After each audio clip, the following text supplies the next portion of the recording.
इथं निलेश लंके बसलाय, इथं सुनील शेळके बसलाय. ह्या दोघांच्याकडे मी फार बारकाईनं लक्ष ठेवून होतो. मला माहिती होतं या दोघांना आमदार व्हायचंय, परंतु एक होता शिवसेनेमध्ये, एक होता भाजपमध्ये. मला माहिती होतं भाजपमध्ये नक्की त्या बाबतीमध्ये बाळा भेगडेला तिकीट मिळणार. तिकीट डिक्लेअर होईपर्यंतच मी थांबलो होतो.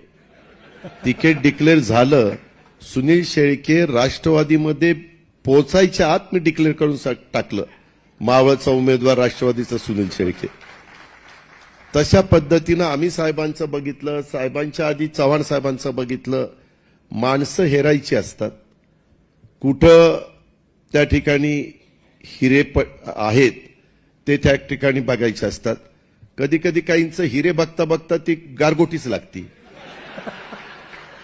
किंवा खोटा हिरा लागतोय.